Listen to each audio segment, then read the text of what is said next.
Boa noite a todos, um prazer muito grande estar de volta à nossa casa, que sempre nos acolhe, para falar de um tema tão instigante como a bondade.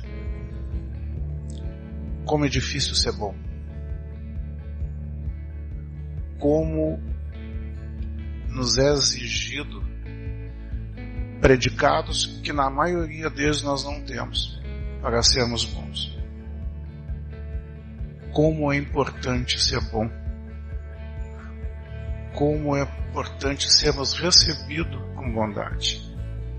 Como é importante para aqueles que veem a bondade. E sem nenhuma intenção de esgotar esse assunto, nós trazemos então alguns questionamentos, algumas reflexões que possam nos auxiliar nessa tarefa que é imperativa, nós não temos como contornar, nós precisamos aprender. Então, dentro do primeiro momento, lá no Evangelho segundo o Espiritismo, capítulo 5, nos diz que o homem pode suavizar ou agravar a amargura de suas provas pela maneira de encarar a vida terrena. Olha só, a primeira coisa que nos ensinam é de nós aceitarmos com resignação aquilo que foi escolhido e foi preparado por nós, geralmente por nosso pedido, Agora, na abertura, Gilberto começa a sua prece agradecendo a vida. A vida é a coisa mais importante que nós recebemos. Essa dádiva de Deus que nos é permitido, então, através de uma encarnação, nós melhorarmos e elevarmos, então, o nosso ativo moral a um patamar acima daquele de quando chegamos.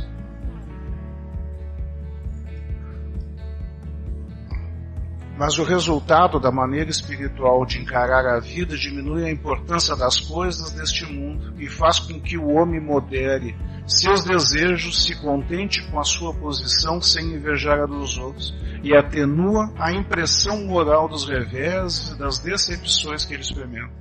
Vejam, nós temos por hábito, quando acontece alguma dificuldade para nós, seja pela doença, seja alguma dificuldade financeira, enfim, seja o que for, nós geralmente fazemos o quê? Olhamos para o lado do vizinho e dizemos, a vida dele é muito melhor do que a minha. Quando nós desconhecemos quais são as dificuldades que ele tem pela frente, ou que ele está enfrentando, mas não se queixa. Então, a primeira coisa que nós precisamos compreender, que essa é a vida que nós precisamos. Essa é a vida que nós pedimos. E essa é a vida que nós devemos aprender e vivenciá-la. O homem adquire uma calma e uma resignação tão úteis à saúde do corpo quanto à da alma. O que quer dizer isso? A partir do momento, então, que eu aceito, através da resignação, e cuidado, resignação, não conivência. Nós confundimos muito essas duas palavras. Nós não podemos ser coniventes com as coisas que vão acontecendo e nós simplesmente dizemos, isso é a vontade de Deus. Eu estou aqui para isso mesmo, então não. Resignar é aceitar a dificuldade. Mas nem por isso quer dizer que nós não precisamos tentar abrandá-la. Seja as nossas, seja daqueles que nos rodeiam. Então, a partir do momento que nós aprendemos a sermos gratos da vida que temos, nós começamos a ter, então, a primeira oportunidade, o primeiro predicado, o exercício da bondade. O fel não permite a bondade. Dando continuidade, no plano infinito da criação, jamais encontraremos alguém que prescinda de dois derivados naturais do amor, a simpatia e a bondade. Nós tomamos a liberdade de trazer juntamente com a simpatia a empatia. Por que disso? Porque esse ensinamento é justamente de Emmanuel. Provavelmente na época a palavra empatia ainda não era tão utilizada, né? Porque a grande diferença da simpatia para a empatia é justamente que a simpatia nós consolamos aquele que precisa de ajuda, mas numa distância maior, porque nós relevamos o problema dele e dizemos, não, isso passa, não te preocupa e tal. Nós estamos sendo simpáticos, mas não estamos dando conta que nós estamos botando uma diferença, uma distância entre os dois enorme. Enquanto que a empatia não, nós nos colocamos em igualdade, no mesmo lado, e dizendo, irmão, eu sei, eu sinto que tu sofres, e mesmo que eu não tenha uma resposta para ti, eu estou aqui, nem que seja para te escutar, para te abraçar. Então nos parece, nesse sentido, mais razoável a palavra empatia. Mas não é o caso, porque o importante para nós hoje é a bondade. Na bondade, enxameio em todo lugar as oportunidades de agirmos com bondade. São infinitas as oportunidades que nos aparecem diariamente para sermos bondosos. No lar onde muitas vezes as rusgas conjugais afetam o caso, sempre há de agir com bondade, a fim de que a desavença não cresça. Geralmente em família se quer sempre ter a última palavra. O primeiro caminho, a primeira forma de se estabelecer a harmonia, justamente no lar, é de não dar aso a essa discussão. A resignação de não dar continuidade com a discussão. Tá? A mesma coisa na via pública, ante uma provocação não passar recibo ou desaforo, é uma postura inteligente para não engrossar a fileira dos agressivos. Isso nos contagia de uma forma negativa, e se nós não nos apercebemos disso, nós estamos fazendo parte daquela massa que não traz absolutamente nada de bem. No trânsito local, em que a impaciência cede a agressividade de todos já é, agir com parcimônia e cautela, dissolvendo a irritação dos demais. A gente muitas vezes sequer se dá conta, nós estamos dirigindo, muitas vezes não estamos nem com pressa, mas só o fato de ter um carro andando mais devagar, uma velocidade inferior que nós estamos, nós já queremos ultrapassar, nós nos incomodamos. Aquele sinal que nós poderíamos ter passado que ainda estava verde, porque ele ter segurado um pouquinho, justamente prevendo que o sinal já ia para o amarelo em alerta, e ele não passa e freia, nós nos incomodamos, como se passar aquela sinaleira ali agora fosse a coisa mais importante que tinha. Então, são pequenas armadilhas diárias que nós não nos apercebemos, e o que nós vamos criando com isso? Nós vamos criando uma atmosfera de impaciência, de irritação, onde buzina para um, o outro buzina de volta, aquele que está vendo também já toma partido, e a coisa sai do controle, e a gente não se percebe disso. E quando a gente chega em casa, a gente se queixa, nossa, o trânsito está uma loucura. Como se nós não estivéssemos fazendo parte disso. Talvez nós tenhamos sido o primeiro causador daquele dia, uma atitude que desencadeou então toda essa loucura a nível de trânsito. No trabalho, onde há tanta área de atritos, o simples fato de não revidar provocações oriundas dos colegas, desarmá-lo-ás, fazendo com que partam em retirada. O princípio da não agressão. Gandhi já havia nos ensinado isso, o princípio da não agressão. Não se revida. Ah, mas eu estou sendo conivente com isso. Não, você não está sendo conivente com isso. Porque você não está o auxiliando a fazer, mas simplesmente está terminando aquela situação de atrito, de tensionamento. E a partir do momento em que um cede esse tensionamento, ele se termina, ele se esvazia. Isso é um ato de bondade. A bondade se expressa nos mínimos detalhes, nas coisas mais simples. Atravessar um ancião em uma rua movimentada é um gesto de bondade. Oferecer um ombro amigo a alguém enfermo é um ato de bondade. Saudar um transeunte com um sorriso é uma atitude de bondade. Olha só, todo dia nós temos essa oportunidade e provavelmente todos nós, na grande maioria, negamos esse ato. Quantos de nós sorri na sinaleira quando passa aquele irmão querendo vender, como é que é, umas paçoquinhas, oferecendo umas balas, ou simplesmente com aquele cartaz pedindo dinheiro. Quantas vezes nós sorrimos para eles? Que nós dizemos assim, estamos te vendo, eu te vejo. Sabem, irmãos, uma das maiores, das queixas mais doídas dessas pessoas que passam por esse tipo de situação, não é não receber aquele dinheirinho que eles estão pedindo, ou alimento, ou ajuda. A queixa mais sofrida, mais doída que eles fazem é de não serem vistos. A partir do momento em que nós ignoramos esses irmãos, a existência deles, nós negamos a nossa própria existência. Então veja, não tem absolutamente nada dentro do nosso veículo naquele momento que importa mais a eles do que o sorriso. Nem que se abra uma frestinha. Bom dia, irmão. Boa tarde. Como é que estão as coisas? Isso é um ato de bondade, um ato de caridade. E a verdade é que quantos de nós realmente faz isso? E faz isso como um hábito. Não hoje, quando escutou a palestra, então, nossa, vou cuidar. Não, amanhã, depois de amanhã, de fazer disso um hábito. Um hábito como aquele que quando nos acordamos, nós vamos e escovamos nossos dentes.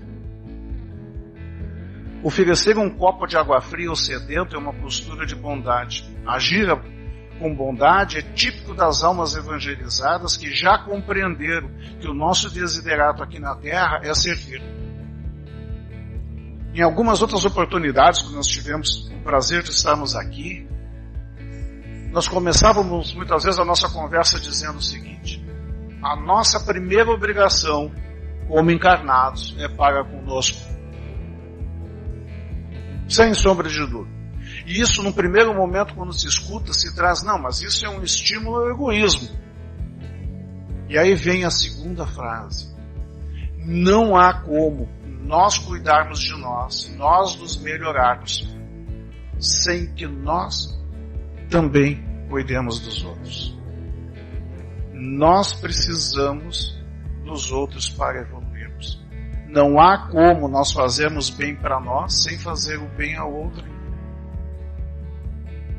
E aí justamente vem em confronto, não, em consonância com isso. O ato de bondade, a alma típica das almas evangelizadoras é servir. Nós estamos aqui para servir.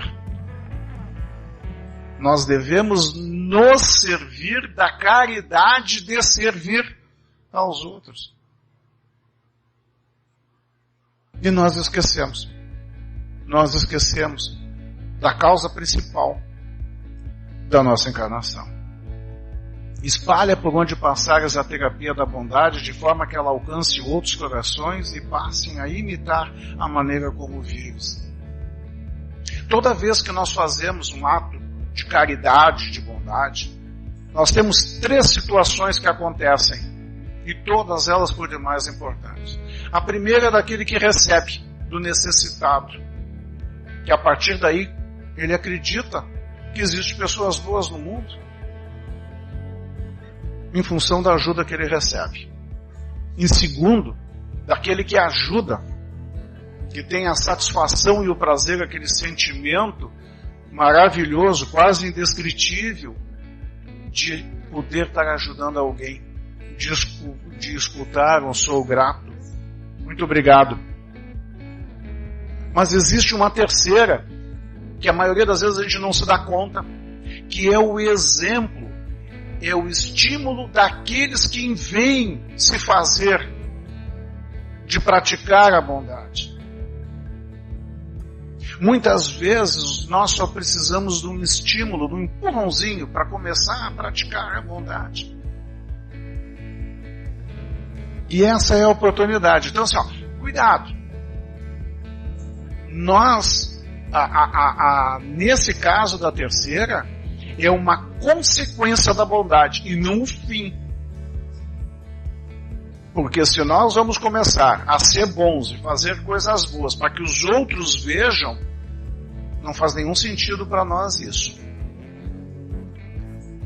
É aquela máxima, né? Que aqueles que têm a publicidade das coisas boas que fazem já receberam, né? Já receberam a sua bonificação em vida. Mas quando a bondade, por consequência, atinge aqueles outros que são estimulados, isso é maravilhoso. E nós não conseguimos ter a exata noção da abrangência que isso tem. Nós temos oportunidade, através de uma instituição de trabalho lá da Horta, que todos os domingos realiza o rango solidário. É normal, quando a equipe de rua está entregando aquelas marmitas, as pessoas meio que se assustarem quando vem assim, pagam na sinaleira, tem que aguardar, eles olham para aquele pessoal de camiseta verde entregando lá. E a gente vê que eles conversam entre si. O que estão fazendo? Está vendo? Olha só, domingo, tal hora estão fazendo tal coisa. Isso, quantas pessoas, talvez, através daquela visão, daquela experiência de ver isso acontecer, se questionaram e começaram a praticar algum ato de bondade. Então o exemplo, a evangelização através do exemplo. Não só os que jazem na miséria padecendo rudes injunções são credores de bondade. Convenhamos, nós sermos bondosos para aqueles que precisam, nós sermos bondosos para aqueles que nós não temos nada contra,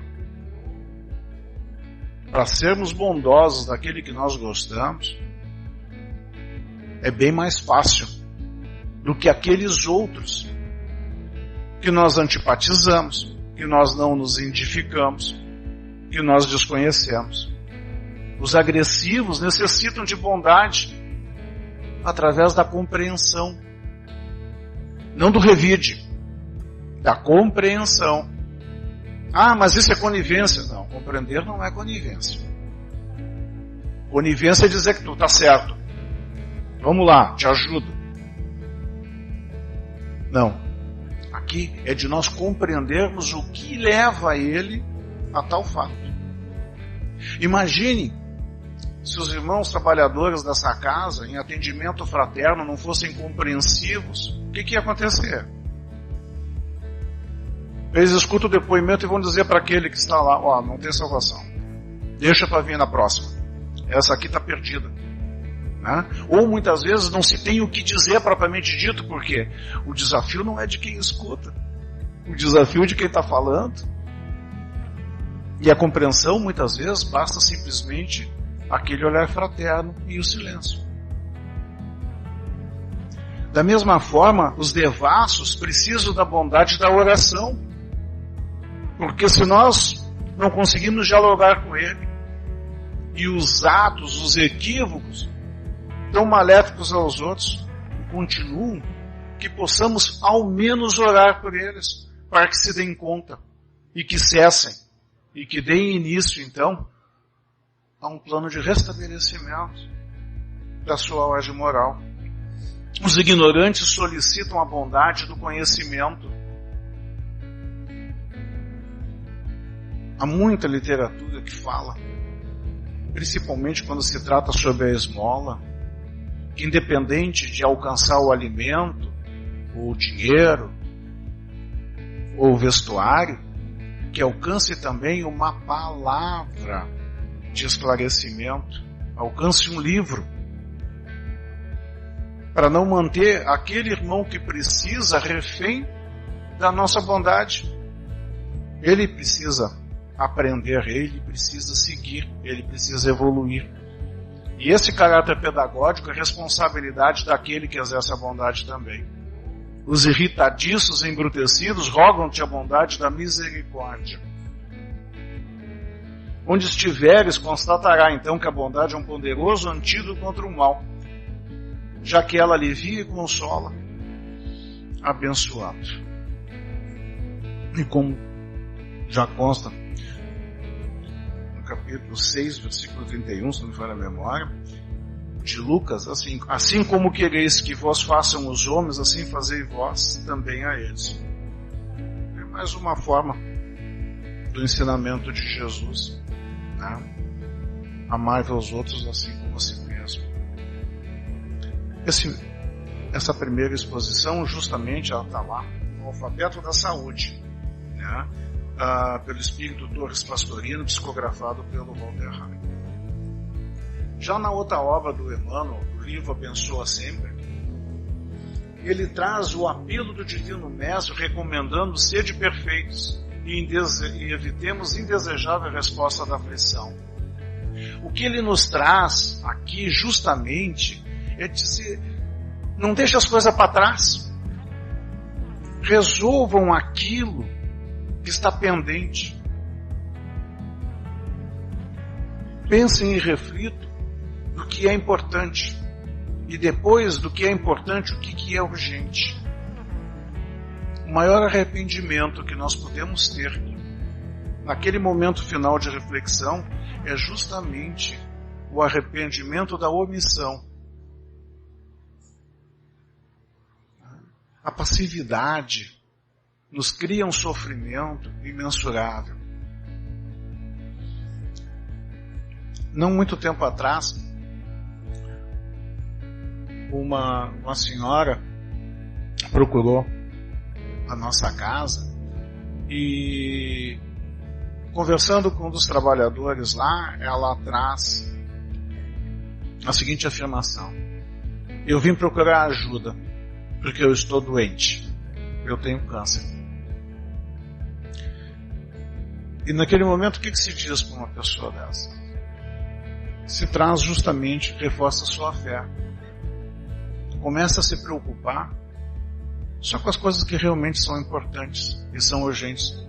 Não perca tempo com mesquinhez, com as fofocas, com aquelas briguinhas de família, brigas de aquelas desavenças com irmãos, com tios. Não perca tempo com nada mais com isso, porque o câncer, a partir do momento em que nos deparamos com esse tipo de patologia, nós temos uma sobrevida. O que é essa sobrevida? Pode ser de uma semana, pode ser de 60 anos, mas é uma sobrevida, porque nós consideramos que toda doença que pode ser letal nos leva então a uma sobrevida, porque sem o tratamento nós estaríamos incorrendo o óbito de uma forma muito rápida. E ela sai dali justamente levando essa mensagem: não deixa nada para trás, faça logo. Isso alguns anos atrás. Agora, há um tempo não tanto atrás, foram chamados então um dos irmãos de lá que trabalhava na casa, justamente a pedido dela. A família pediu para que ele comparecesse lá no hospital, porque ela estava muito mal. E quando se chega lá e se dá conta com ela, totalmente carequinha, debilitada, sabe lá com quantos quilos a menos, eles perguntam para ela: e aí? Tu tá com medo? Não, eu não estou com medo. Eu estou cansada. Eu estou cansada. E aí ele olha para ela e diz: então você está pronta? Se você cumpriu, tu fez o tema? Fiz. Você está pronta. E segundo depoimentos, justamente naquela mesma noite, começaram então a ministrar um outro tipo de tratamento. Ela entra em coma e 3 dias depois ela desencarna. Vejam, a consciência tranquila, o do saber o que tinha para ser feito, ela fez da melhor forma possível. Esse talvez é o tipo de transição, de passagem que todos nós gostaríamos de ter. De sabermos que conseguimos cumprir aquilo que nos prontificamos a fazer. Sede perfeitos e evitemos a indesejável resposta da aflição. Ninguém pode trair os princípios de sequência que governam a natureza. O que quer dizer isso? O que quer dizer isso? Que nós não conseguimos abreviar, não existe atalhos na nossa evolução. nós precisamos passar por todos os estágios e atingirmos nota X para irmos para a próxima etapa. Nada fica para trás. Por isso que se diz com tanta convicção que essa é a encarnação mais importante que nós já tivemos. Porque hoje somos o quê? Somos causas do passado, ou melhor, somos a consequência do passado e somos a causa do futuro. Então essa aqui, o presente é o mais importante para nós. Não vamos perder tempo saber o que aconteceu no passado conosco. Se nós quisermos saber do nosso futuro, é só vermos o que estamos fazendo aqui agora no presente. Que a consequência vai estar ali lá na frente. Muitas vezes mais próximos do que nós imaginamos. E o tempo será sempre o patrimônio de vida em cujas bênçãos alcançaremos as realizações que a vida espera de nós, justamente numa das maiores demonstrações possíveis de amor, o nosso Pai, através da sua misericórdia divina, nos dá tantas reencarnações quantas necessárias para que a gente possa cumprir as nossas obrigações, que nós chamamos, os advogados chamamos de contrato carnal, né? Daquilo que nós nos predispomos a fazer em vida. Antes de cogitar a colheita, atendemos a sementeira. Quando nós falamos de bondade, as pessoas são instigadas a isso e dizem, não, realmente eu tenho que fazer alguma coisa boa, eu vou começar e vou fazer isso, vou fazer aquilo. Cuidado. Antecipando a construção do teto de nossa casa espiritual, no aprimoramento que nos cabe atingir, edifiquemos os alicerces do chão de nossas possibilidades humildes, erguendo sobre eles as paredes de nossa renovação, a fim de não nos perdermos no movimento vazio. O que eles querem dizer com isso? O Emmanuel nos traz aqui justamente um alerta que nós precisamos trabalhar em nós mesmos na base e fazemos somente aquilo que nós alcançamos. Porque fazer uma edificação enorme sem ter a estrutura adequada, tudo isso cai. E o que derruba essa construção? A vaidade, o orgulho, a arrogância, a fascinação. Então nós temos que ter o cuidado de podermos manter a base forte. Que isso? A humildade, o conhecimento. Isso que nós estamos fazendo aqui é uma das ferramentas tão importantes, o estudo.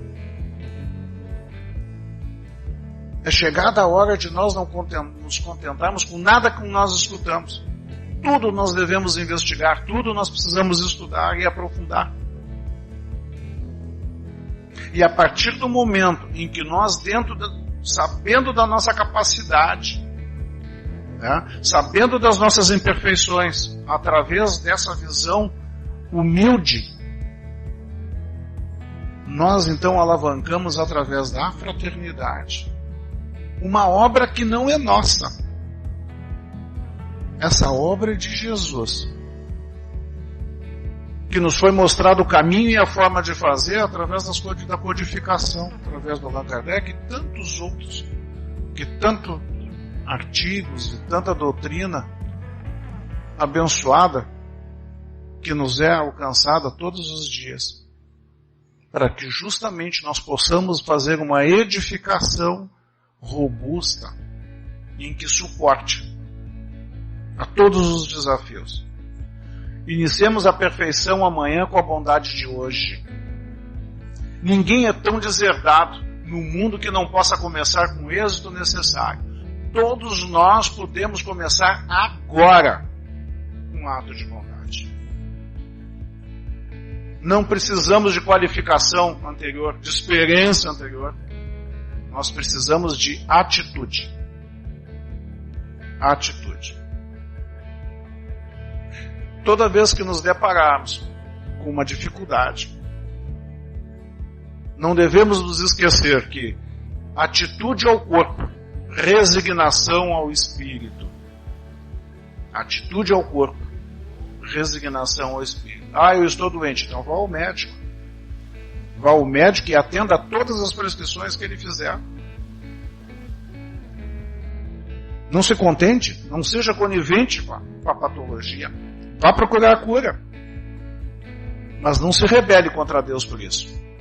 Resignação ao espírito. O que vem para nós é nosso. Nesse caso, o serviço de correio espiritual, né, não erra, chega no lugar certo. Tá? Não existe erro desses desafios. Não intentes curar o enfermo em um momento para outro. Cedo-lhe algumas gotas de remédio salutar. Quando nós começamos a praticar a bondade, nós nos deparamos aí com uma outra situação. Bom, já é difícil para mim ser bom. Eu me concentro, me preparo, eu vou para a rua, eu quero ser gentil com todo mundo. Tal. E a gente fala para as pessoas e não muda nada. O primeiro que nós esperamos que mude somos nós mesmos. Depois essas pessoas, cada um no seu tempo. O palestrante está com 62 anos. Fazem pouquíssimos anos que ele estudou a bondade. Então, pelo menos 55, 56, 57 anos. E ele não estudava isso, que não lia nada a respeito disso. E aí?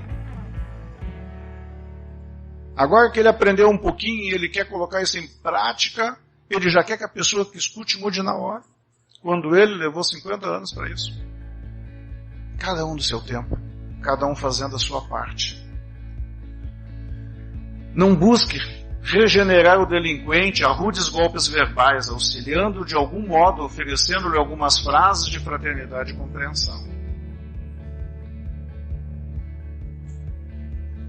Nós não podíamos simplesmente cumprir a missão de outro. Mas nós temos o dever de ajudar a abrandar as suas dificuldades, né? A sua dor. Então façamos isso. Sejamos simplesmente bondosos. Não vamos nos adonar da vida de alguém. Isso é um outro equívoco, porque isso inclusive gera o que depois? A decepção. Não ajuda, não adianta. A gente dá as coisas, ninguém cuida. É difícil. A gente muitas vezes diz, não, eu vou dar agora um casaco de couro para um morador que está em situação de rua, porque esse casaco, olha, comigo durou 15 anos, isso vai durar para ele um monte de tempo. Aí daqui a pouco, naquele mesmo dia, eu vi ele sem já tinha deixado no muro, numa calçada e foi embora. Não vou mais ajudar, não adianta. Mas eles não se entendem. Qual é a situação que levou aquele irmão a estar naquele estado? Se aquele irmão tivesse a mesma forma de pensar, o mesmo equilíbrio que eu tenho naquele momento, com certeza ele ia ficar muito grato e ia guardar aquele casaco. Mas não é isso. Ele jogou a toalha no chão para sua própria dignidade, ele está desistindo da vida. E nós queremos o quê? Bom senso para esse irmão? A quem está faltando bom senso? Aquele que doa e espera com isso resolver todo o problema ou aquele que sofre? Não procures estabelecer a verdade num gesto impetuoso de esclarecimento espetacular, acreditando desfazer ilusões de muitos anos em um só dia. Enceta a obra do reajustamento moral com os teus pequeninos gestos de sinceridade à frente de todos. Nós temos várias passagens na Bíblia, no Evangelho, de milagres de Jesus. Mas Jesus podia ter feito milagres com todos. E ele fez somente com alguns. O que será disso? Porque justamente ele nos traz o exemplo dizendo que desde que, através do amor, que nós todos poderíamos fazer isso também. E nos deu a oportunidade de nós, por nós mesmos, evoluirmos. Buscando a perfeição, que é o nosso destino. Em algum momento, nós vamos chegar a esse caso.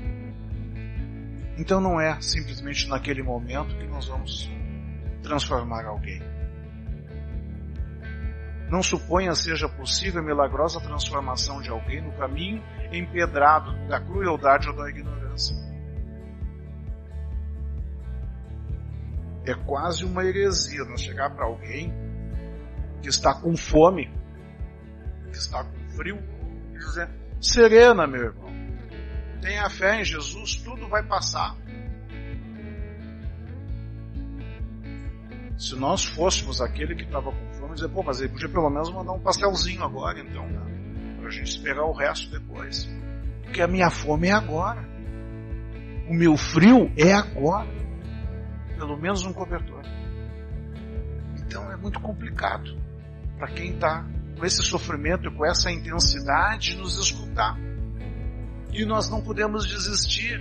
Então, o que nós estamos querendo dizer com isso? Que praticar a bondade é uma obrigação, é o caminho que nos leva à nossa evolução moral, mas existe formas de fazer, existe toda uma inteligência e nós temos que nos preparar sobre isso. Porque muitas vezes, na intenção de sermos bondosos, nós estamos tirando talvez um dos únicos valores que a pessoa que precisa tem ainda, que é a sua própria dignidade.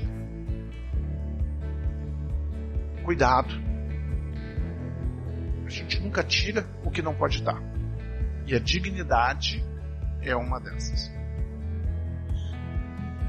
Faze algo que possa servir de plantação inicial de luz do Espírito que te propões reformar. Teve uma oportunidade que justamente um irmão resolveu auxiliar também um morador em situação de rua, que tinha um problema muito sério com o alcoolismo. Ele disse: tu não quer sair da rua? Ah, eu quero. Olha, daqui a pouco, acho até que nós conseguimos te ajudar a arrumar um emprego e tal. Mas para isso, tu tem que parar de beber. Para te parar de beber, tu vai ter que fazer um tratamento. O que tu acha? Não, eu quero. Então tá, marcaram com ele tal dia, tal hora para pegar ele e encaminhar ele então para uma instituição especializada nesse tipo de tratamento de desintoxicação. Chega no dia, ele não encontra esse morador por ali, ele dá uma volta e encontra o cara no outro local lá. E aí, vamos lá? Pois é, eu preciso falar contigo. O que aconteceu? Eu acho que não vai dar certo. Esses tratamentos aí, eu já teve outras pessoas que foram, eles não gostaram, o pessoal fica se metendo demais na vida da gente, quer saber de tudo, nos dizem o que a gente pode e não pode fazer, eu acho que eu não vou ir. E aí o cara olha para ele e diz o seguinte: olha, se você entrar nesse carro, abrir a porta e entrar nesse carro, você tem uma chance de parar com o alcoolismo e seguir o seu caminho. Mas eu não posso abrir a porta para você. Você tem que abrir a porta e entrar. Porque essa decisão é sua e não minha. E ele deu 2 passos para trás e não entrou no carro. Aquele que fez a sua parte. E talvez ele tenha que fazer mais 2, 3, uma dezena, 2 dezenas de vezes a mesma coisa, até que em um determinado momento aquele outro irmão vai estar pronto, porque ele tem o tempo dele. E mais, nós temos que ter um cuidado muito grande, porque muitas vezes esse é o desígnio daquela pessoa para o seu próprio aprendizado, dentro do seu planejamento carnal. Nós não sabemos disso. O que nós não podemos é nós julgarmos se aquilo ali faz parte, ele tem que ter esse tipo de dificuldade a vida toda ou não. Isso não nos diz respeito e é um dos maiores equívocos que nós podemos praticar. É nós julgar se ele merece ou não estar naquele momento. Ninguém merece estar sofrendo em razão da nossa vontade, do nosso entendimento. Aquele que sofre, se o sofrimento é justo, é uma questão dele para com o nosso Pai, que é um juiz perfeito e de amor. Não compete a nós julgar isso. Então, sobre todas as situações, sempre nós temos a obrigação de auxiliar, de estarmos disponíveis, de sermos úteis. E ainda em se tratando de nós, não julgue seja fácil converter nossa própria alma para Deus num instante rápido. É o que nós falamos. Quantos anos nós sabemos que temos que fazer alguma coisa e não fazemos? Trazemos conosco vasto acervo de sombras e precisamos de serenidade e diligência para desintegrá-las pouco a pouco, ao preço que nossa própria submissão à lei do Senhor, que nos age nos destinos. Mais claro impossível. Se realmente nos dispomos à aceitação do ensinamento do Divino Mestre, usemos a bondade em todos os momentos da vida. Bondade para com o próximo, bondade para com os ausentes, bondade